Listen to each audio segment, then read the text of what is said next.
Good evening. Hare Krishna. Hare Krishna. Okay, start ಮಾಡೋಣ.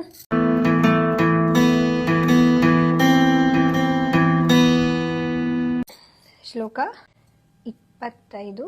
ನಿನ್ನೆಯ ಶ್ಲೋಕದಲ್ಲಿ ಏನಾಗಿತ್ತು? ಸಂಜಯ ಧೃತರಾಷ್ಟ್ರಂಗೆ ಹೇಳ್ತಾ ಇದ್ದಾನೆ, ಕೃಷ್ಣ ಅರ್ಜುನನ ಆಜ್ಞೆಯಂತೆ ಅವನ ರಥವನ್ನು ತಂದು ಮಧ್ಯ ನಿಲ್ಲಿಸಿದಾನೆ.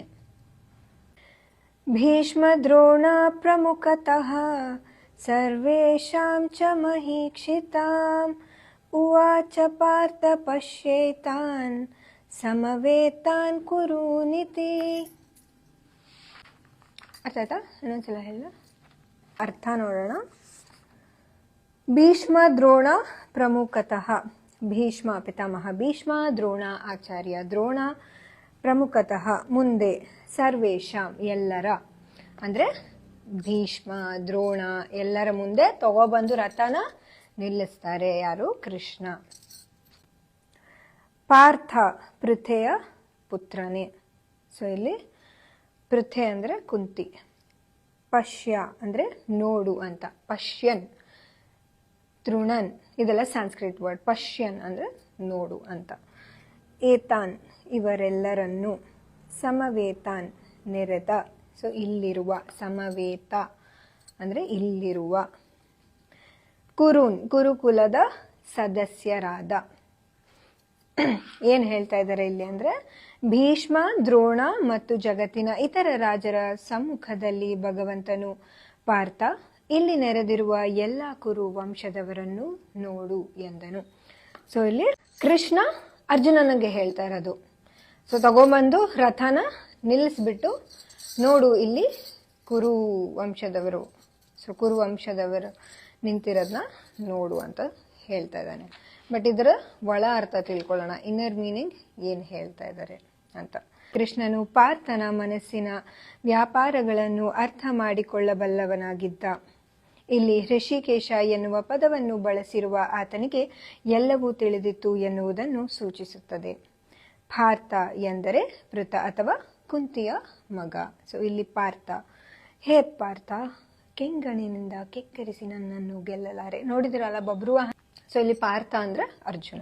ಅರ್ಜುನನು ಕೃಷ್ಣನ ತಂದೆ ವಸುದೇವನ ತಂಗಿಯಾದ ಪೃಥೆಯ ಮಗ. ಸೊ ಕೃಷ್ಣನ ತಂದೆ ಇರ್ತಾರಲ್ವಾ ವಸುದೇವ, ಅವರ ತಂಗಿ ಕುಂತಿ ಅಂತ ಹೇಳ್ತಾ ಇದ್ದಾರೆ ಇಲ್ಲಿ. ಸೊ ಹಾಗಾಗಿ ಇವರಿಬ್ರು ಏನಾಗ್ತಾರೆ? ಕಸಿನ್ಸ್ ಆಗ್ತಾರೆ, ಅರ್ಜುನ ಮತ್ತೆ ಕೃಷ್ಣ. ಈ ಕಾರಣಕ್ಕಾಗಿ ತಾನು ಅರ್ಜುನನ ಸಾರಥಿಯಾದೆ ಎನ್ನುವುದನ್ನು ಕೃಷ್ಣ ಅರ್ಜುನನಿಗೆ ತಿಳಿಸಬಯಸಿದ. ಸೊ ಇದೇ ಕಾರಣಕ್ಕಾಗಿ ನಾನು ನಿನ್ನ ಸಾರಥಿ ಆಗ್ತಾ ಇದ್ದೀನಿ ಅಂತ ಇಲ್ಲಿ ಹೇಳಿದ್ದಾರೆ. ಅರ್ಜುನ ಕೃಷ್ಣನ ಪರಮ ಭಕ್ತ, ಅವನ ರೋಮ ರೋಮಗಳಲ್ಲೂ ಕೃಷ್ಣ ಕೃಷ್ಣ ಕೃಷ್ಣ ಅಂತ ಆ ಥರ ಭಕ್ತಿ ಇತ್ತು ಅವನಲ್ಲಿ. ಹಾಗಾಗಿ ಅವನು ಸಾರಥಿಯಾಗಕ್ಕೆ ಬಂದ. ಒಬ್ಬ ನಿಲ್ಲಿಸಿ ಹೇಳ್ತಾನೆ, ಇಲ್ಲಿ ನೋಡು ಕೌರವರನ್ನು ನೋಡು ಅಂತ ಹೇಳ್ತಾನೆ ಕೃಷ್ಣ. ಅರ್ಜುನನ ಮನಸ್ಸಿನ ಮುಂದಿನ ಸ್ಥಿತಿಯನ್ನು ಹೀಗೆ ಭಗವಂತನು ವಿನೋದವಾಗಿ ಸೂಚಿಸಿದ. ಸೊ ತಗೊಂಬಂದು ನಿಲ್ಲಿಸಿದ ತಕ್ಷಣ ಅರ್ಜುನನ್ ಮೈಂಡ್ ಚೇಂಜ್ ಆಗುತ್ತೆ. ಅರ್ಜುನನ ಆಕ್ಚುಯಲ್ ಅವನ ಧರ್ಮ ಏನು? ಕ್ಷತ್ರಿಯ ಆಗಿ ಅವನು ಹೋರಾಡಬೇಕು ಅಲ್ವಾ? ಅವನು ಮೆಂಟಲಿ ಪ್ರಿಪೇರ್ ಆಗಿರ್ತಾನೆ ಮುಂಚೆನೆ, ಅವನಿಗೆ ಗೊತ್ತಿರುತ್ತೆ ಯಾರ್ಯಾರು ಇರ್ತಾರೆ ಎದುರುಗಡೆ ಅಂತ. ಬಟ್ ಕೃಷ್ಣ ರಥವನ್ನು ತಗೊಂಬಂದು ನಿಲ್ಲಿಸಿದಾಗ ಎದುರುಗಡೆ ಇದ್ದಿದ್ದು ಭೀಷ್ಮ ಮತ್ತೆ ದ್ರೋಣಾಚಾರ್ಯರು, ಇವರೆಲ್ಲ ಪ್ರೀತಿಯಿಂದ ಬೆಳೆಸಿರ್ತಾರೆ ಅರ್ಜುನನ್ನ.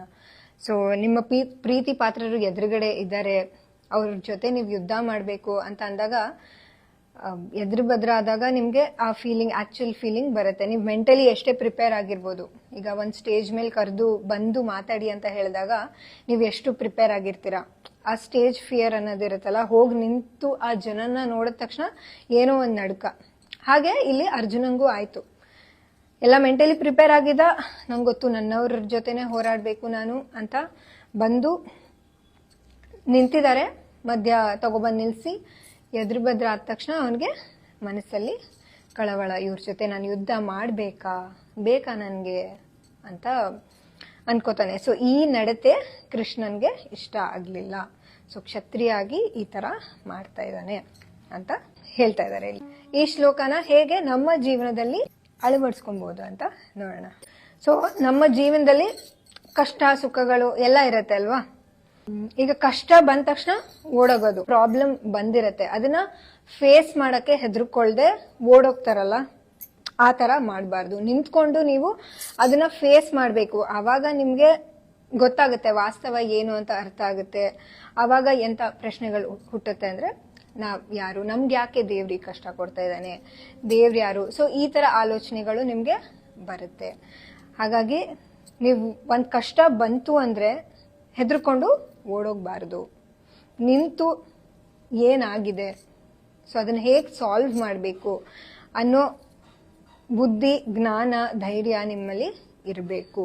ಸೊ ಇಲ್ಲಿ ಅರ್ಜುನ ಮಾಡ್ತಾ ಇರೋದು ಅದೇ ಅಲ್ವಾ. ಸೊ ಬಂತು, ಕಷ್ಟ ಬಂದಿದೆ, ಅವನು ಓಡೋಗೋಕ್ ಪ್ರಯತ್ನ ಪಡ್ತಾ ಇದ್ದಾನೆ, ನನಗ್ ಬೇಕಾ, ನಾನು ಯುದ್ಧ ಮಾಡ್ಬೇಕಾ ಅಂತ. ಇವಾಗ ಜೀವನದಲ್ಲಿ ನಾವು ಕಷ್ಟ ಬಂದಾಗ ಓಡೋಗ್ಬಾರ್ದು ಅಂತ ಹೇಳ್ತಾ ಇದ್ದಾರೆ. ಸೊ ಈಗ ಎಕ್ಸಾಂಪಲ್ ನಿಮ್ಮ ರಿಲೇಶನ್ಶಿಪ್ ತಗೋಬಹುದು. ಹ್ಯಾಪಿ ಆಗಿದ್ದಾಗ ಮಾತ್ರ ಯಾರ ರಿಲೇಶನ್ಶಿಪ್ ಚೆನ್ನಾಗಿರತ್ತೆ. ಸೊ ಇನ್ಸ್ಟಾಗ್ರಾಮ್ ಅಲ್ಲಿ ವಾವ್ ಹ್ಯಾಪಿ ಕಪಲ್ಸ್ ಏನ್ ಸಖತ್ತಾಗಿ ಖುಷಿಯಾಗಿದ್ದಾರೆ ಅಂತ ನೋಡ್ತೀರಾ. ಸೊ ನೀವು ಅದೇ ತರ ಬಯಸ್ತಾ ಇರ್ತೀರಾ, ನಿಮ್ಮ ಲೈಫು ಹಂಗೆ ಇರಬೇಕು, ಖುಷಿಯಾಗಿರ್ಬೇಕು ಅಂತ. ಸೊ ಈ ತರ ನೀವು ತಲೆಯಲ್ಲಿ ತುಂಬಿಕೊಂಡಿರ್ತೀರಾ. ಸೊ ಏನಾದ್ರೂ ಕಷ್ಟ ಬಂತು ಅಂದ್ರೆ ಓಡೋಗೋಕ್ ಟ್ರೈ ಮಾಡ್ತೀರಾ. ಓ ನಂಗೆ ಈ ಜೀವನ ಬೇಡ, ನನಗೆ ಕಷ್ಟ ಆಗ್ತಾ ಇದೆ ಅಂತ. ಸೊ ಆ ತರ ಮಾಡಬಾರ್ದು. ಏನಾಗಿದೆ ಅಂತ ನಿಂತ್ಕೊಳ್ಳಿ, ಮಾತಾಡಿ, ಯೋಚನೆ ಮಾಡಿ, ಅರ್ಥ ಮಾಡ್ಕೊಳ್ಳಿ ಸಿಚುಯೇಷನ್. ಸೊ ಮಾತಾಡ್ಕೊಂಡು ಬಗೆಹರಿಸ್ಕೊಳ್ಳಿ, ಆಯ್ತಾ. ಸೊಲ್ಯೂಷನ್ ನೀವು ಹುಡುಕ್ಬೇಕು, ಓಡೋಗ್ಬಾರ್ದು ಅಂತ ಹೇಳ್ತಾ ಇದ್ದಾರೆ. ಸೊ ಇಲ್ಲಿ ಸಾರಾಂಶ ಬಂದು, don't run away from your problems. Okay, stay there, fight ಮಾಡಿ. ಎಕ್ಸಾಮ್ಸ್ ಅಲ್ಲೂ ಅಷ್ಟೇ. ಸೊ ಎಕ್ಸಾಮ್ ಅಂತ ಹೆದರ್ಕೋತಾ ಇರ್ತೀವಿ. ಸೊ ಕ್ವೆಶ್ಚನ್ ಪೇಪರ್ ನೋಡಿದಾಗಲೇ ತಾನೇ ಗೊತ್ತಾಗೋದು ಅದು ಏನು ಈಸಿ ಇರುತ್ತಾ ಕಷ್ಟ ಇರುತ್ತಾ ಅಂತ. ಸುಮ್ಮನೆ ಜಡ್ಜ್ ಮಾಡಿಬಿಡೋದು ಮುಂಚೆನೆ. ಏನು ಭಯ ಪಟ್ಕೋಬಾರ್ದು, ಫೇಸ್ ಮಾಡಿ. ಸೊ ಫೇಸ್ ಮಾಡಿದ್ರೆ ನಿಮಗೆ ಗೊತ್ತಾಗುತ್ತೆ, ನಿಮ್ಮ ಆ ವಾಸ್ತವ ನೀವು ಅರ್ಥ ಮಾಡ್ಕೋಬೇಕು, ಆಯ್ತಾ. ಆವಾಗ ನಿಮಗೆ ನಿಜವಾದ ಜ್ಞಾನ ಸಿಗುತ್ತೆ, ಅರ್ಥ ಮಾಡ್ಕೊಳ್ಳೋಕ್ಕೆ ಸಾಧ್ಯ ಆಗುತ್ತೆ. ಅರ್ಥ ಆಯ್ತು? ಇದು ಈ ಶ್ಲೋಕದ ಸಾರಾಂಶ ಆಗಿತ್ತು. ಏನಾದರೂ ಕ್ವೆಶ್ಚನ್ ಇದೆಯಾ? ಕೃಷ್ಣ ನೀ ಬೇಗನೆ ಬಾರೋ, ಕಲಿಯುಗ ಅಂತ್ಯ ಮಾಡುವ. ಸಾಕಾಗೋಯ್ತಾ ಜೀವನ? ಅಂತ್ಯ ಬೇಕಾ? I lost my father, brother. ಇವಾಗ ನಿಮ್ಮ ವಿಡಿಯೋಸ್ ನೋಡಿ ಹೆಲ್ಪ್ ಆಗ್ತಿದೆ. ಅದು ನೀವು ಅರ್ಥ ಮಾಡ್ಕೋಬೇಕು. ಜೀವನದಲ್ಲಿ ಯಾರೂ ಶಾಶ್ವತ ಅಲ್ಲ. ನಮ್ಮ ಆತ್ಮ ಇರುತ್ತಲ್ಲ, ಸೊ ಆತ್ಮ ಇರುತ್ತೆ, ಇಲ್ಲೆಲ್ಲೋ ಇರುತ್ತೆ ಅಂತ ಭಾವಿಸಿ ನೀವು ನಿಮ್ಮ ಜೀವನನ ಮುಂದುವರಿಸಬೇಕಾಗುತ್ತೆ. ಸೊ ಕಷ್ಟ ಆಗುತ್ತೆ, ಅಷ್ಟೊಂದು ಪ್ರೀತಿ ಕೊಟ್ಟು ಸಡನ್ ಆಗಿ ನಾಳೆ ಅವರಿಲ್ಲ ಅಂದರೆ ಫಸ್ಟ್ 2 days ರೆಸ್ಟ್ ಮಾಡಿ. ನೋ ಯೋಗ, ನೋ ವರ್ಕೌಟ್ಸ್. ಉಲ್ಟಾ ಬರ್ತದೆ ಅಂತ. ಮತ್ತೆ ನಾಳೆ ಬೆಳಗ್ಗೆ ನಿಮಗೆ ಅದೇ ಸುಸ್ತು, ಅದೇ ಏನಕ್ಕಪ್ಪ ನೆಕ್ಸ್ಟ್ ನಾಳೆ ಬೆಳಗ್ಗೆ ಆಯಿತು, ಇನ್ನೊಂದು ಸ್ವಲ್ಪ ಮಲ್ಕೋಬಾರ್ದ. ಸೊ ಈ ಥರ ಯೋಚನೆಯಲ್ಲೇ ಇರ್ತೀರ. ಬೇಗ ಊಟ ಮಾಡಿ, ಬೇಗ ಡೈಜೆಸ್ಟ್ ಆಗಲಿ. ಸೊ ನಿಮ್ಮ ಬಾಡಿ ರಿಕವರ್ ಆಗುತ್ತೆ. ಸೊ ಅದರಿಂದನೇ ಕಾಯಿಲೆಗಳೆಲ್ಲ ಬರೋದು. ಇನ್ನೇನಕ್ಕೆ ಅನ್ಕೊಂಡಿದ್ದೀರಾ ಈ ಶುಗರು, BP ಅದೆಲ್ಲ ಬರೋದು? ಬೇಗ ಊಟ ಮಾಡಿ. After joining to your yoga, feeling relaxed, healthy. Thank you, Deepa. Daily ಮಾಡಿ, ಮಿಸ್ ಮಾಡಬೇಡಿ. ಅದು ನೀರು ಥರ, ಪ್ಲ್ಯಾಂಟ್ಗೆ ನೀರು ಥರ. ದಿನ ನೀರು ಹಾಕ್ತಾ ಇದ್ರೆ ಪ್ಲ್ಯಾಂಟ್ ಚೆನ್ನಾಗಿರುತ್ತೆ. ಆ ಥರ ನೀವು ಒಂದಿನ ಮಿಸ್ ಆಯಿತು, ಬಾಡೋಗ್ಬಿಡುತ್ತೆ. ಭಗವದ್ಗೀತೆ ಎಷ್ಟು ಪೇಜ್ ಓದಬೇಕು ದಿನಕ್ಕೆ? ನಿಮ್ಮಿಷ್ಟ. ದಿನ 1 ಶ್ಲೋಕ ಆದರೂ ಓದಿ, 2 ಶ್ಲೋಕ ಆದರೂ ಓದಿ, ಶ್ಲೋಕ ವೈಸ್ ಓದಿ. ಶ್ಲೋಕ ಅರ್ಥ ಮಾಡ್ಕೊಳಕ್ ಟ್ರೈ ಮಾಡಿ. ಸೊ ನೀವು ಎಷ್ಟು ಓದಿದ್ರಿ ಅನ್ನೋದು ಮುಖ್ಯ ಅಲ್ಲ, ಅದರಿಂದ ಎಷ್ಟು ಕಲ್ತ್ಕೊಂಡ್ರಿ ಅನ್ನೋದು ಮುಖ್ಯ. ರಾತ್ರಿ ಊಟ 3 ಸೇರಬೇಕು, ಕಷ್ಟ ಆಗುತ್ತೆ. ಎಷ್ಟು ವಯಸ್ಸು ನಿಮಗೆ? 30-35 ಒಳಗೆ ಓಕೆ, ಏನೂ ಅನ್ಸಲ್ಲ ನಿಮಗೆ, ಚೆನ್ನಾಗಿದ್ದೀನಿ, ಎಲ್ಲ ಆರೋಗ್ಯವಾಗಿದ್ದೀನಿ ಅನ್ಸುತ್ತೆ. ಆಮೇಲೆ 35+ ಆದಮೇಲೆ ಎಲ್ಲ ಕಾಯಿಲೆಗಳು ಬರೋಕ್ಕೆ ಸ್ಟಾರ್ಟ್ ಆಗುತ್ತೆ. ಆಮೇಲೆ ಯೋಗಕ್ಕೆ ಬನ್ನಿ. ಟೆಂಪಲ್ ಥರ ಕೈ ಮುಗಿದು ಸ್ಟಾರ್ಟ್ ಮಾಡಬೇಕು ಯೋಗನ. ಮಿನಿಮಮ್ 3 hours ಅಂತೂ ಖಾಲಿ ಹೊಟ್ಟೆ ಇರಬೇಕು. ಇವಾಗ ನೀವು ಊಟ ಮಾಡಿ ಒಂದು 3-4 hours ಆದಮೇಲೆ ಯೋಗ ಮಾಡಬೇಕಾಯ್ತಾ. ಬೊಜ್ಜು ಜಾಸ್ತಿ ಬಂದಿದೆ, ಯಾವ ಥರ ಕಡಿಮೆ ಮಾಡೋದು ಅಂದರೆ ತಿನ್ನೋದು ಕಡಿಮೆ ಮಾಡಿ ಆಮೇಲೆ ಯೋಗ ಮಾಡಿ ಬನ್ನಿ. ಬೊಜ್ಜು ಕರಗ್ಸೋಣ, ಬೊಜ್ಜು ಕರಗುತ್ತೆ. ಉಪ್ಪಿಟ್ಟು ಒಳ್ಳೇದು ತಿನ್ನಿ.